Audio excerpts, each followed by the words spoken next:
Perfect. Just perfect. You know those days where you're looking forward to going home from your miserable job, only to have the world say, fuck you, and throw some garbage in your face? That was how every day here at Nowhere's only containment facility ended. Just when you think your job is done, and you can finally go home early for once, you hear a certain someone crawling through the fucking air vents again! We housed a fair amount of strange people and monsters. This ridiculous town was overflowing with unholy creatures already, so it was a very high bar to reach when it came to being, quote-unquote, so dangerous we need to lock them away and melt the key. The current escapee was by no means harmless, but he was locked here specifically because our lovely mayor demanded it. Hypothetically, I don't doubt that he could skin me alive if he wanted to, but this one instead dedicated most of his time to being as painfully irritating as possible. I can only assume the mayor was on the receiving end of his nonsense one too many times and decided to make him my problem instead. I now found myself jabbing at the stupid rotary phone he'd given me as I frantically checked the security cameras, desperately trying to get a hold of the mayor to get some assistance in here before he finished off the mindless puppet guards made from dark matter. Come on, pick up the phone, you cheap suit-wearing fuck! Please tell me you're not calling about a breakout. I honestly expect better from you. It's not easy to keep all those puppet guards operating all the time, you know. Well, I flinch an alarm when one of the many screens catch my eye. One of the guards were at their post when two black hands that gradually increased in size snaked behind him. I started frantically mashing the alarm button, only to find that it was disconnected. 3 guesses as to who did that. Within a matter of seconds, the large hand snapped shut around the guard like jaws, splattering him back into a puddle of black ooze on the floor before it violently lurched back into the shadows. It might help if they were competent. I think we've already lost several. I mumble, straining to keep my voice calm as I watch my defense be picked off. Oh, I suppose nothing can really replace your level of care, can it, Francis? Without giving me a moment to process what the hell was happening, black ooze began to seep from the holes of the old phone and onto the floor. Tossing it away, I find myself jumping out of my chair and backing myself into a wall like an idiot. The ooze collected itself into a large mass, throbbing, pulsing, and increasing in size until it formed a humanoid shape. With ever so ear-bleeding laughter, it morphs into a rather short and positively out of his time period jester. Ta-da! Surprised it, didn't I? I do a good Mayo impression, don't you think? He trolled around before stomping down hard on the phone, breaking it apart with a loud crack before kicking it across the room. Damn, Cecil, you need to stop! The fool just gave me a blank stare, grinning wildly as he outstretched one of his arms to an unnatural length to grab the top half of the phone. With one swift motion, his other arm was uncomfortably wrapped around me like a rope, yanking me closer and putting the broken phone in my hands. Sorry to catch you off guard and break your toys, but it's been getting so boring waiting for you to pay me a proper visit. But it's okay. I know how busy you are running this place, so I'll handle it this time. As he shoved me back into my chair, I quickly began digging through the drawers, pulling out a specialized taser of sorts. It was made specifically to dissipate dark matter, which, lucky for me, Cecil seemed mostly made of. I smashed my thumb down on the trigger, and after an unbearable moment of silence, there was a loud pop. Wait, pop? Wait, that's not... To my irritation, it seemed a certain someone had also tampered with the taser as well. How perfect! Rather than a bolt of electricity, there was instead a cheerful pop of confetti that rained down on Cecil, who was clapping gleefully. Oh, Franny, you really shouldn't have. He said in an overly happy voice as he summoned a grotesque giant hand from the shadows on the floor. Without so much as blinking, they were around me, keeping me pinned onto the chair as the jester patted my head. Now I'll get the movie started for us. All you have to do is sit back and enjoy. He gave a wink and giggled to himself, stretching his arms into the air vent and sliding back into it effortlessly.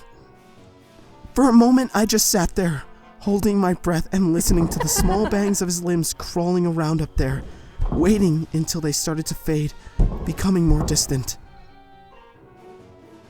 After I was sure he was far enough away, I began clawing at the giant hand's fingers, trying to get them to pry open. They felt unholy levels of uncomfortable, like the hands of a grandparent that had clawed their way out of the grave. With a very displeasing crack echoing from the knuckles, I was able to pry them open. Immediately, I kicked the chair and the hand with it aside before checking the security cameras frantically. To my panic, but not at all surprised, I could see several of our remaining guards being surrounded by grotesque arms that were sprouting out of the dark corners. As if that wasn't already terrifying enough, I began to realize with horror how many of the cells now had destroyed doors. The former occupants were no longer inside. Okay, Cecil broke out, killed nearly all my guards, and set loose some of nowhere's more troublesome monsters. If Mayor wasn't already going to kill me for Cecil getting out, he certainly would after this. As if on cue, I could see him in one of the cameras, crawling up on the walls until he was covering the entire screen. He gave it an innocent little wave, as if he wasn't currently being the bane of my existence, before licking the camera and causing it to glitch. I stared in disbelief at the screens as one by one they all went to static, some giving me brief glimpses of the creatures hurling the puppet guards directly at it just before it cut off. At this point, I wasn't sure if I should even try anything or save myself and get out of here ASAP. Unfortunately, the sounds of chaos looming down the nearby hallways, not so subtly, let me know I didn't have much time to choose. With a brief moment of clarity, I slammed my hand down on the panic button and threw down the metal doors in the containment area. It wouldn't stop them entirely, but it'd give me a chance to get out, get some help, or anything. Grabbing a tranquilizer gun, I quickly rushed towards the closest door in hopes of making it to an exit before all hell broke loose. The long hall was littered with black puddles, the withering and pulsing remains of what I assumed were of the guards. I tried my best to ignore it, along with the disgusting stench that lingered in the air. They weren't really alive. They'd be fine. Just need to get out. Call the mayor, and everything would be fine. I was only a few feet away from the nearest exit, so close to freedom, when I felt a snag on my leg. Violently yanking me back in onto the floor, the sudden and unexpected impact gave me barely enough time to catch the upper part of my body with my arms. Looking back, I see the puddles had formed long black arms that were now latching their way onto my legs. God! No! I hiss under my breath, kicking at the dark matter arm that was now gripping my legs and starting to overtake the rest of me. As I lay there struggling, I could hear the loud metallic clamoring of someone crawling through the vents. It was followed by Cecil slamming down on one of the vent doors, causing it to fall with a loud clatter onto the floor just a few inches away from my face, just doing a small flip and landing right on top of it, doing a long stretch before acknowledging me. Oh, Franny, I hope you're not too mad at me. Jabberwocky feels I spent a little too much time here. There is work to be done, after all. He gave the world's most unconvincing sad face before giggling and turning his finger into a claw. With one swift motion, he'd cut my key card off my neck. Shit. In a desperate final attempt to do something about this situation, I tried to shoot him with a tranquilizer dart. Unfortunately, I already suck enough at aiming when I'm not dazed and panicking, and he simply moved aside, as if to mock me. Oh, don't be like that. It's nothing personal, really. I just have a job to do. With that, he stomped down on my hand and kicked the dart gun away, after jabbing one of the tranquilizers into my arm.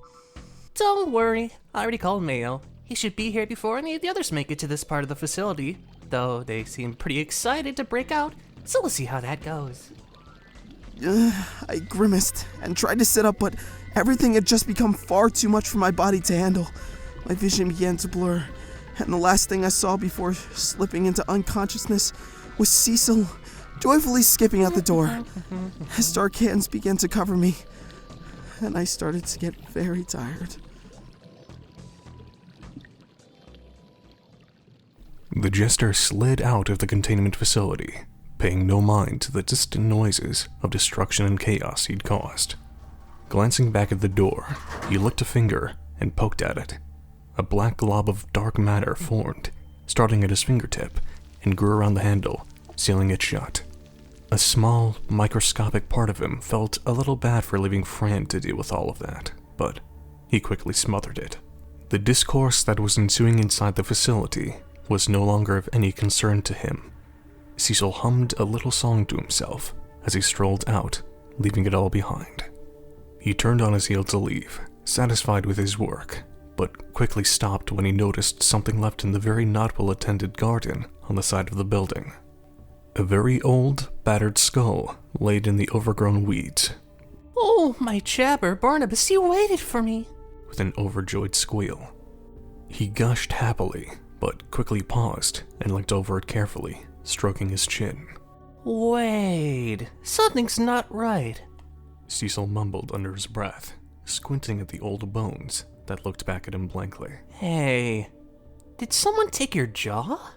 He huffed, noting that the bottom jaw that was usually wired to the top half was currently missing. He narrowed his eyes in displeasure. Those little... Cecil paused to take a deep breath. It's okay. It's fine. We'll just have to find it, or perhaps get you a new one? Oh, perhaps they can donate theirs. That would be perfect. Cecil trailed off when a strong gust of wind blew through, causing him to stare up at the ever-changing night sky of nowhere. As usual, it was a strange deep purple with pulsing colors, as if it was a flippant child that couldn't decide on the right crayon.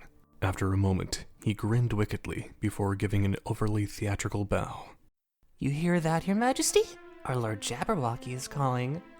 He clipped the skull to his hip, where it normally resided, and calmly descended into the forest with nothing but harsh laughter.